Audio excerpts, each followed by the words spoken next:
Alright guys, sorry for the last couple of days. It's been really busy with work and it's been super exhausted, man. I know I was going to give you guys a review for Dark Phoenix, but I'll just put it in here for the Super Showdown because Super Showdown wasn't that great, so we'll include the Dark Phoenix review in with the Super Showdown. Again, I went to go watch Dark Phoenix in Dolby. Dolby saved this movie. I gave it a C. Dark Phoenix, it wasn't what you thought it was going to be. Listen, X-Men Last Stand might have been...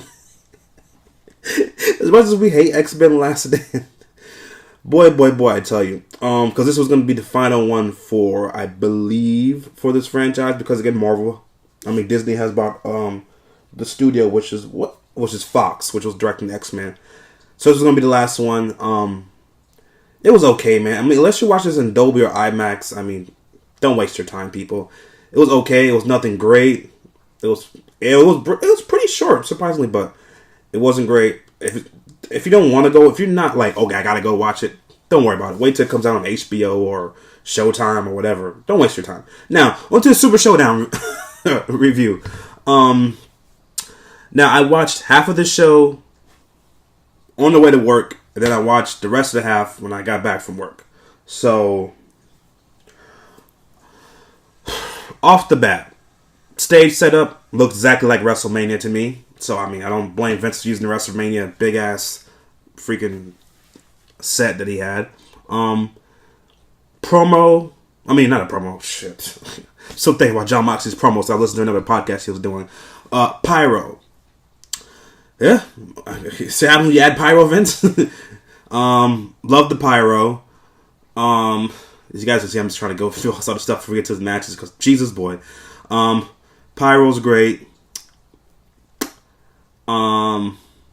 What else was great on the show? I'm sorry, guys.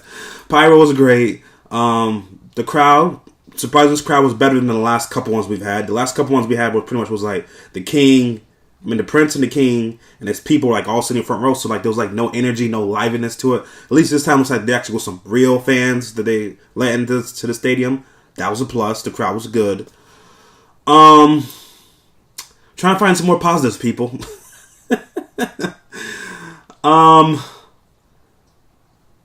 Besides Finn Balor and Andrade, they put on a pretty good match. I think that's all the positives, guys, we have from this show. Those are like all the positives that we have from this show. Let's get to this show. Seth Rollins versus Baron Corbin. Holy fuck, bro. I swear.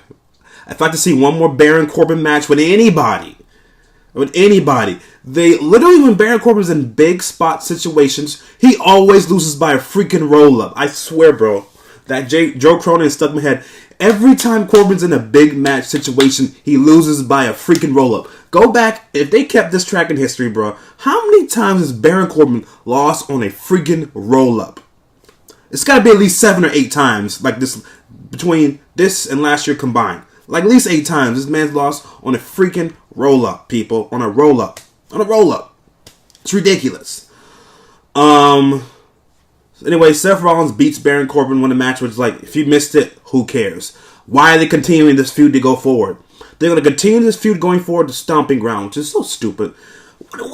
Vince, what has Baron Corbin done backstage? Has Baron Corbin taken all your ideas that you say, this is such good shit, and Baron Corbin has ran with it, and you're like, you know what, Baron Corbin, you've been one of the people who don't give me flack and give me shit, so you're going to push Baron Corbin. I guarantee this probably what it probably is, man. Damn it, Dean Ambrose, you're right, bro. So Baron Corbin loses to Seth Rollins on a freaking roll-up. Brock Lesnar comes out after Baron Corbin just hit him with a what the hell is Baron Corbin's finishing move called anyways? God damn it. End of Days. After Corbin hits the End of Days on Seth Rollins after he loses the match, he's frustrated. Out comes Brock Lesnar with a steel chair. You know, he's about to do the same shit he did on Monday Night Raw, for whatever reason. So Paul Heyman's about to give the briefcase to the referee. Paul Heyman trips, and he runs into Brock Lesnar, which gives Seth Rollins the advantage. Seth Rollins gets a steel chair and beats the shit out of Brock Lesnar. And Brock Lesnar does not cash in his briefcase, which I knew he was not going to do. This is just so stupid. Why aren't you giving Lesnar the briefcase, Vince? I still believe Brock Lesnar's probably going to cash in on Kofi Kingston on the SmackDown show, which is when they go to Fox. So you're going to tell me Brock Lesnar's going to wait all the way until October to cash in. This is running dry already after, 2 or 3 weeks. So they're going to have July, August, September, 3 more months of this bullshit of Brock Lesnar with this fake cash and shit. Jesus is stupid. Yeah, guys, it is pouring rain over here in Tampa.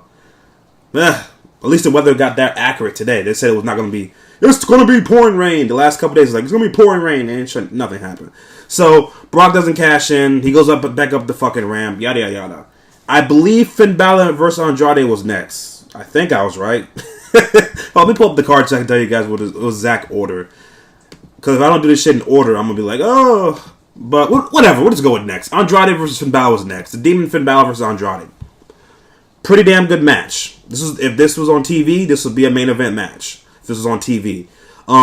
Finn Balor, the Demon, ends up beating Andrade, which no surprise to me here. They got to keep something undefeated, right? Fucking broke Asuka's record to Charlotte. So the Demon is still undefeated on WWE.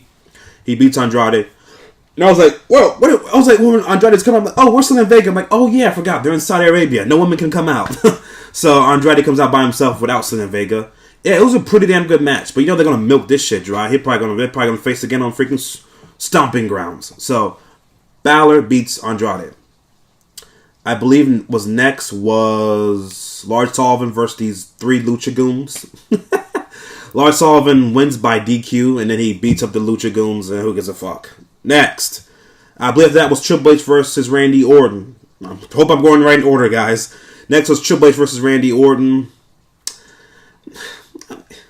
Is it to the point where right now I'm like, Triple H, stick to running NXT, bro. Stick to running NXT. If you're going to wrestle once a year, I'm cool with that. But you wrestling at these super showdowns, all this other shit,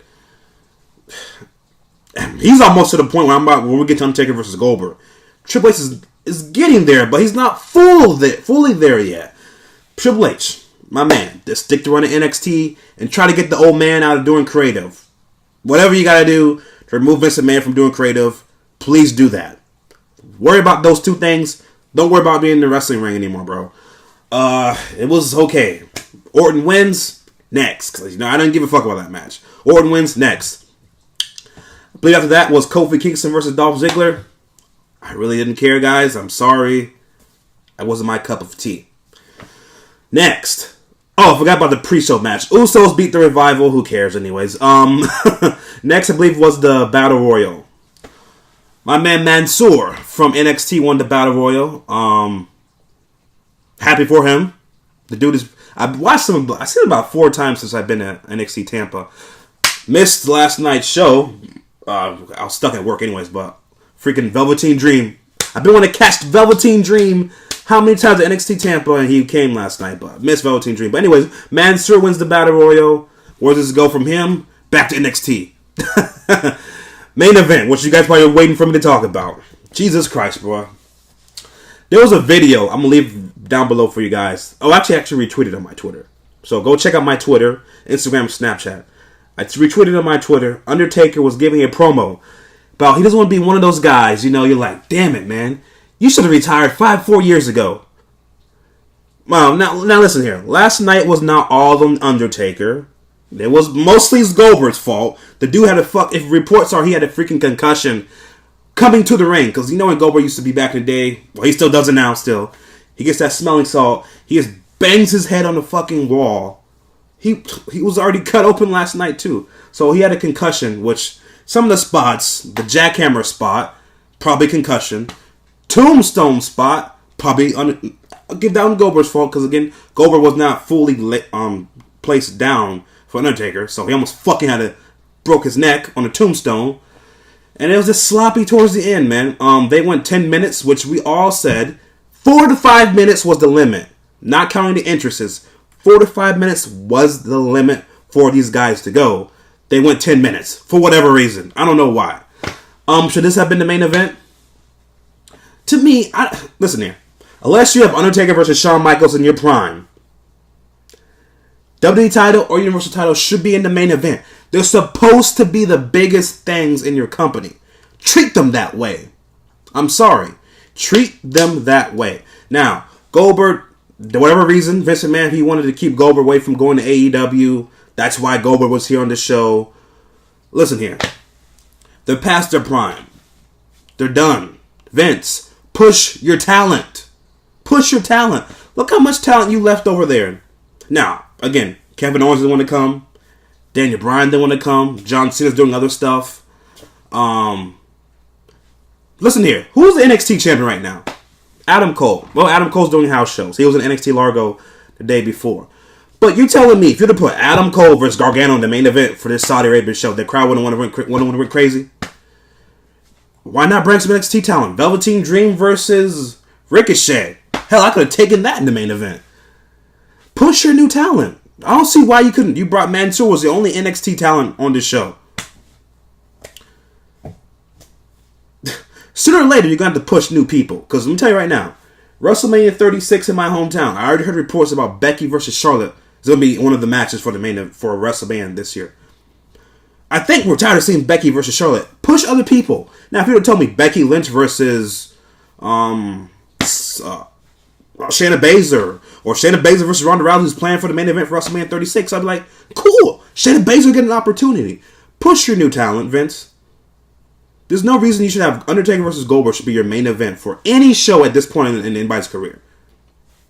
Or what you could have done, imagine if you've done Seth Rollins versus Kofi Kingston in the main event. Champ versus champ. I'm sure Kofi and Seth could have burnt the house down. No pun intended. And that's what you get. You get people on Twitter saying this is embarrassing. Holy shit, this is embarrassing to both men. Holy hell, Vince McMahon, what have you done? Did you not know these people couldn't go 10 minutes? Holy shit, Vince, did you not see this coming? That's all that was on Twitter, literally, after this match. Was people feeling sad for both of these people. Two of the legends in this company, people saying, this is it. This was, Undertaker should have retired after the end of the era match with Shawn Michaels and Triple H. That's when Taker should have retired. That was one of the last great matches that Taker could even do. Yet we get this last night. Embarrassing two legends, Vince. Hope you're happy. You guys comment down below what you think of the show. I mean, overall, it was literally what my friend said. It was a glorified house show with bigger lights, and you get pyro. That's literally what it is. It literally was a house show with bigger lights, pyro, bigger stage. That's really what it was. Oh, and by the way, guys, hope you guys are pissed. Brock Lesnar got $2 million for that interaction with Seth Rollins. He flew all the way from his home to get $2 million to do that shit. Boy, it's great to be Brock Lesnar. Oh, and people complain about Roman Reigns getting the most pyro. What the fuck you expect? He got the same amount of pyro at WrestleMania. He's still the main guy in the company. So I'm going to upload this for you guys real quick because I got to get ready to go to work. For the like, comment down below and subscribe. You guys have been asking about the NBA reviews. At this point, guys, Toronto's winning on Monday. Then I'll give you a review. Then I got to do my NBA free agency video for you guys too. So you'll have that next week too. You have the finals review after Monday when Toronto wins. Because, anyways, Toronto should have won this series in 4 games. But anyways, you'll have my NBA finals review. Then you have my NBA free agency review coming up next week too. So hit the like, comment down below. Follow the social media pages, Twitter, Instagram, Snapchat, all down below. Catch you guys later.